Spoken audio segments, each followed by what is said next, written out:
It's Uncensored, where we talk to your favorite athletes, but nothing about their sport. I'm your host, Victoria Dennis, and today we have Long Beach State All-American, World Cup champ, 11 years pro, Dustin Watten. What's up? Feed my ego, I love it. Tell me more of my accomplishments. Feed me. And as per usual, my guests have zero clue as to what's happening on the show, and we're just gonna kind of dive on in. Are you ready?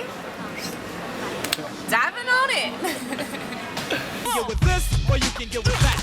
You can get with this, or you can get with that. You can get with this, or you can get with that. So, you play in Poland. Yeah. And I did a little bit of research, and the largest animal in Europe is actually in Poland, and it's the bison that live there. Okay.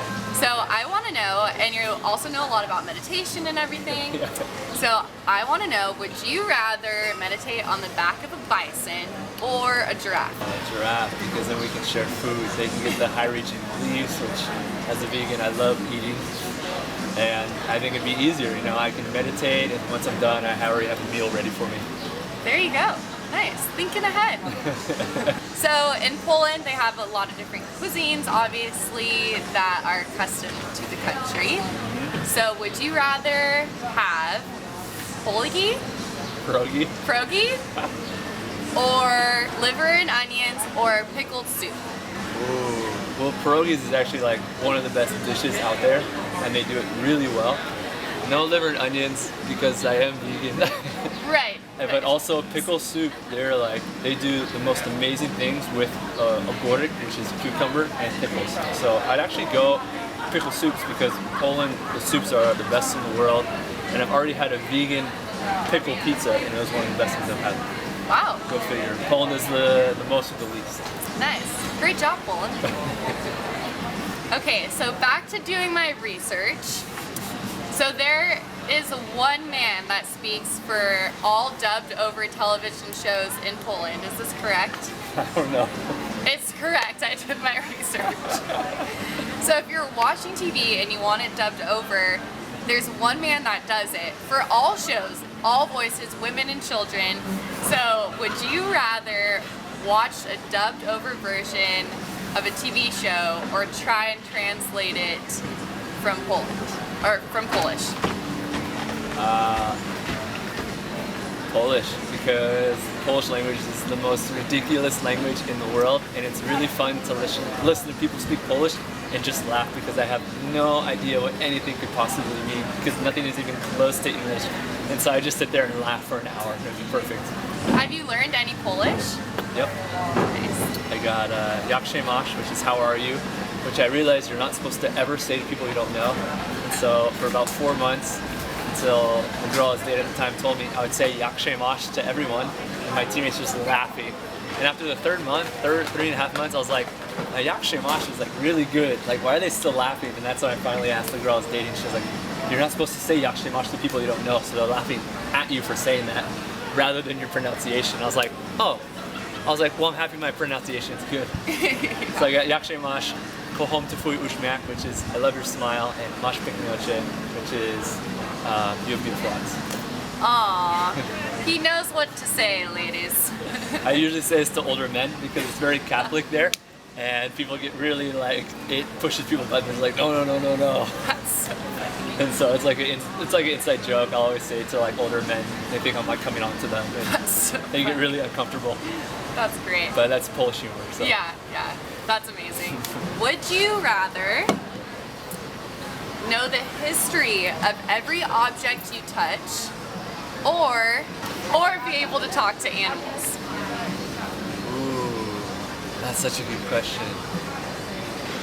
Talk to animals, because then I just have the lowdown, like everything that's happened when I wasn't there, and they can just kind of be like my low-key like informants.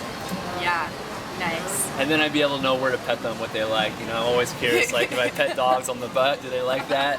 On the stomach, or they just like pet me and leave me, like, and just understand where they really actually like to be pet. So Got it. I'm gonna go with animals. So if you were to choose an animal, would you want like reptiles or mammals or ocean animals? If one specific group Even though mammals do live in the ocean, I know people.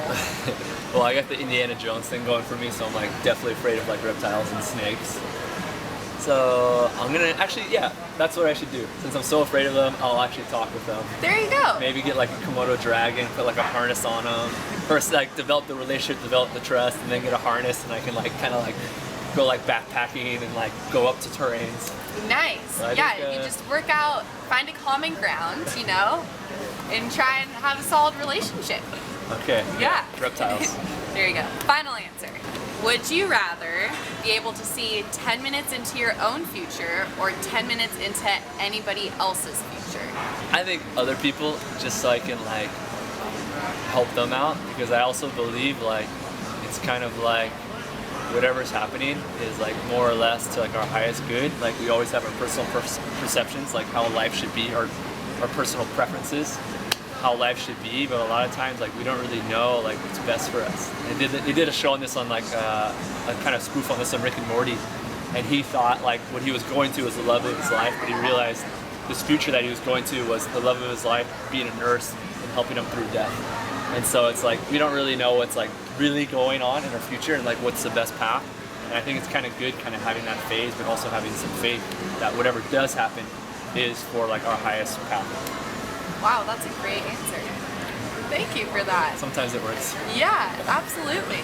Do you have like a favorite quote kind of coming off of that, like a tangent a little bit, like kind of just a favorite quote about life and the future and not knowing what it holds, and if so, from who? So really brief, this Latin term called amor fati, which is to love one's fate, right? So a lot of things happen, like this year I was cut from the national team, and it's like, I thought I was playing at a really good level and I had a really good year overseas, but it's just like, that's my fate. And like, what do? Do I resist it and resent it? Or do I just love it and I move on? And so it's like everything in life is eventually gonna end. So I choose to love it.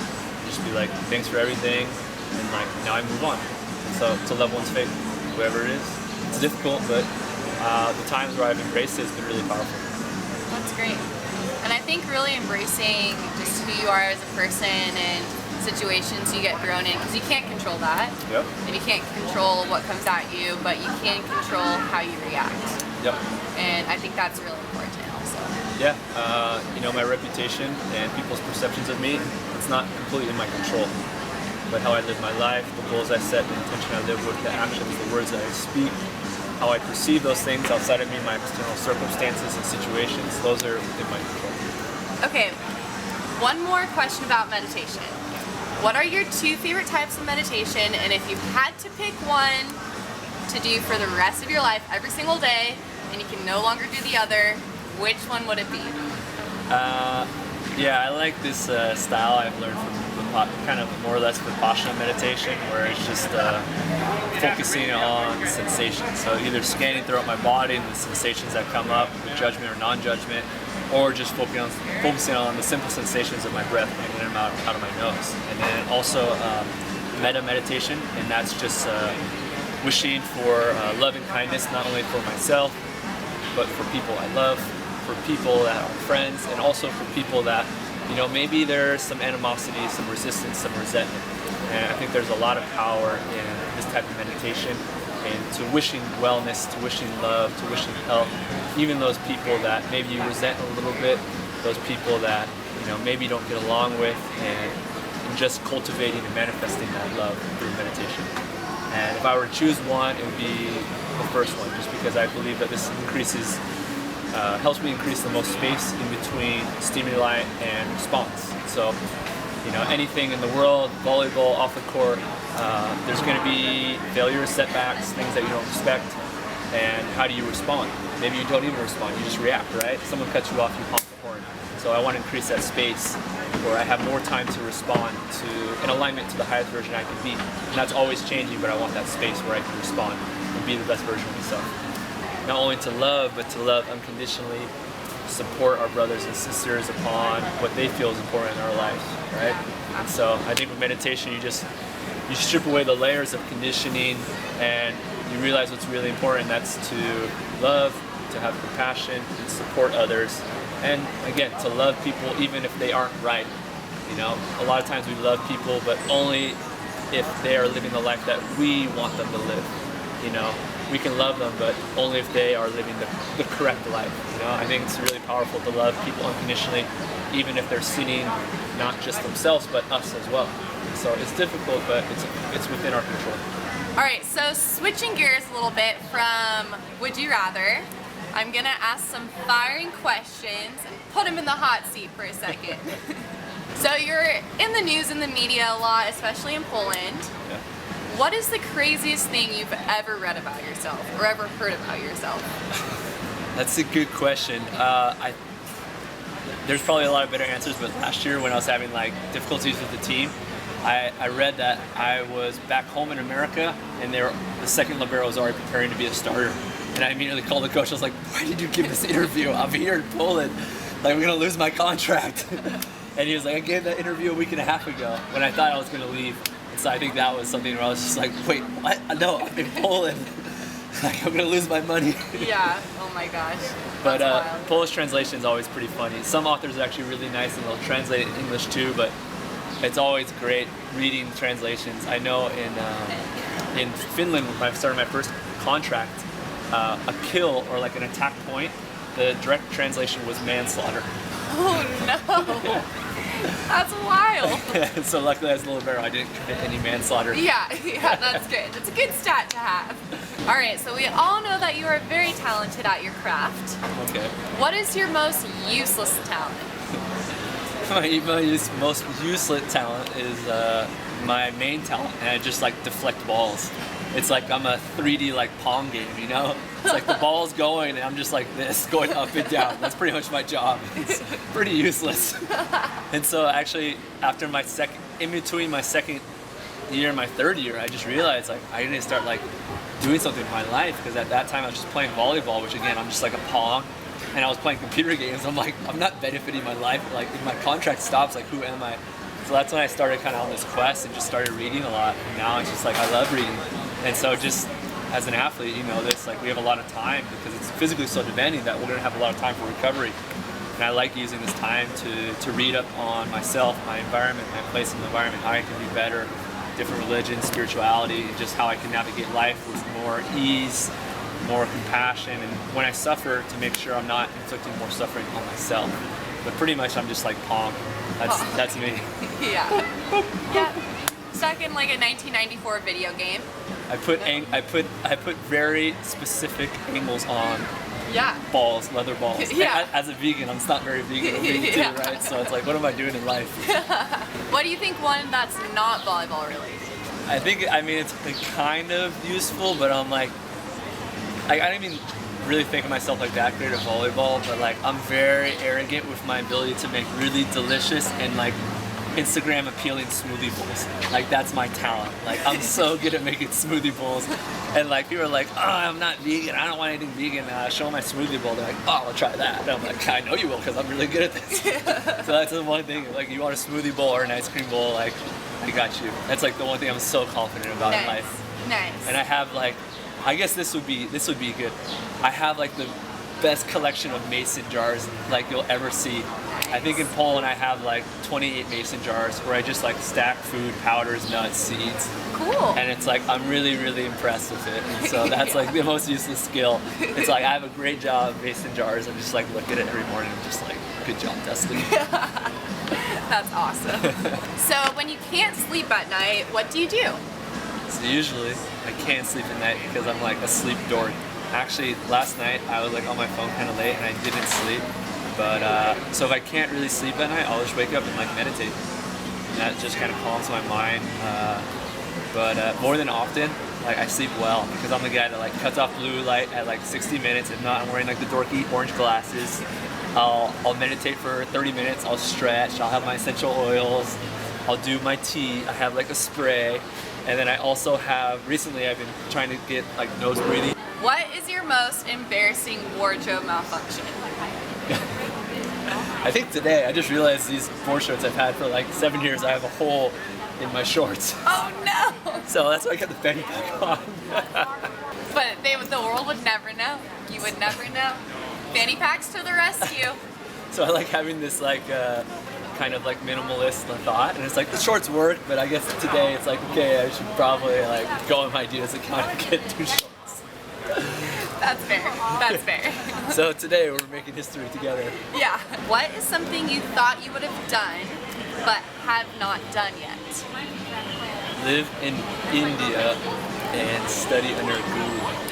Ooh, cool. I've always had like a pull to Asia, always a pull to Tibet. I don't know why. I do believe in like incarnation, maybe, but like that's something I really want to do. Like, and actually, like when I broke up with like my long-term girlfriend, I was like super bummed. But I was like, well, I mean, this leaves more room to like go study in India or Tibet, like and study meditation and mindfulness. So this is something like, depending on the the relationship, if I'm in something like this or priorities, like that's what I want to do after volleyball. Just like go over there, learn, study under a guru, build houses, just like live in poverty and study meditation, go deeper into spirituality. And whatever I do after that, I think I'm going to have a great foundation to be much better and to give more love, compassion, my daily life, and people I don't know, and work as well. So that's something I'm really interested in doing. Awesome. Yeah. That's great. Yeah. And I'm sure you'll do it. Yeah? Yeah. Why not? What is your most irrational fear? Blenders. Blenders. Just like one day there was like a ban on blenders. Like right now, like everyone has to wear masks. There was like a ban, like nobody can use a blender. And I'm just like, what do I eat? Like I don't understand. Do I have to eat a banana like regularly? Do I have to actually eat fruit piece by piece? I think that's the scariest thing in my life. And then I lose my one accomplishment, and it's making smoothie bowls. But like pretty much like smoothies run my life.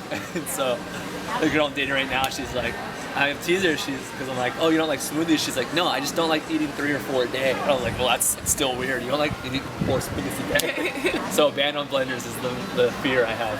Yeah, that's a very rational fear for you, though. Yeah. It's real life, folks. This is my life. What historical figure would you want to meet? Marcus Aurelius. I have him tattooed on my body. Nice. So Marcus Aurelius, my favorite Stoic. He was also a ruler. So I think it was like Plato's dream to have a ruler that ruled with philosophy. And so he was the last of the 5 great Roman emperors, and his journal became the book Meditations, which has completely changed my life. So I love reading about Stoicism. It's just the thought that it's just like it's our duty, it's our responsibility to live in alignment with nature and with our brothers, our sisters, our community, to not just do what's best for us, whereas before it was this hedonistic philosophy. If I like this, I'm going to do it. I'm going to do it as much as I can. But what Stoics realize is just like hedonic adaptation that you go on. And you adapt to these pleasures, right? Now you want more pleasures. Now you're on the hedonic treadmill, going around and around and around. So being more conscious about that, where I'm spending my action, what am I doing with my voice, with my intentions, and just creating the best individual philosophy for myself.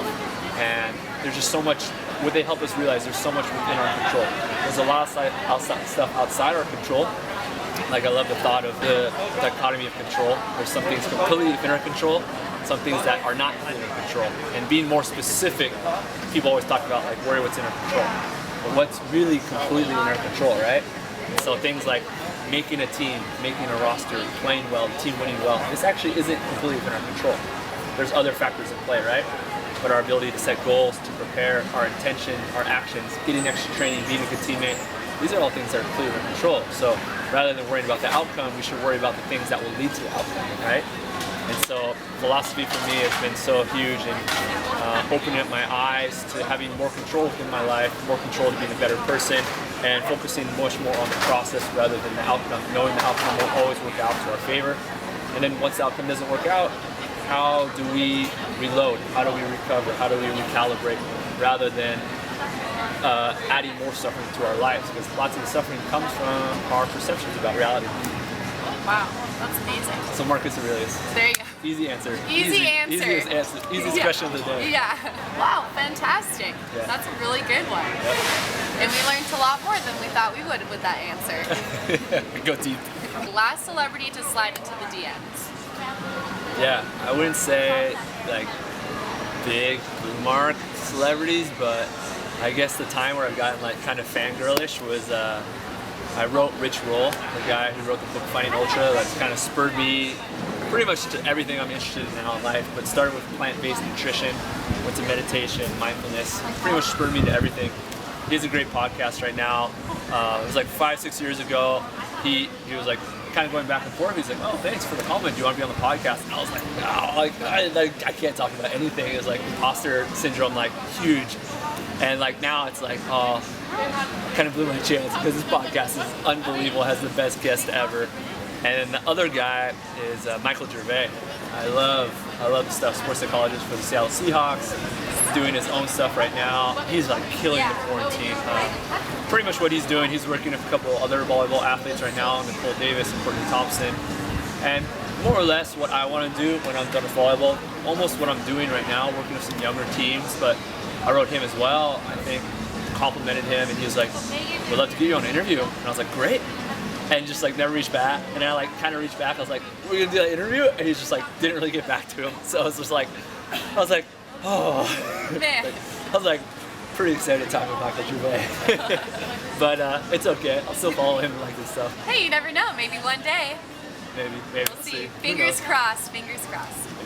Great, so that's all we have for today's show, folks. Dustin, thank you so much for being here. Thank you. Of course, new episodes come every Thursday at 11 a.m. Pacific Standard Time. Make sure to subscribe, hit the like button, and you know, we'll see you here next time for more of your favorite athletes asking random questions. Really random. Really random questions. Great. Thanks, guys. Bye. Yeah, that was a good one. My dimples hurt.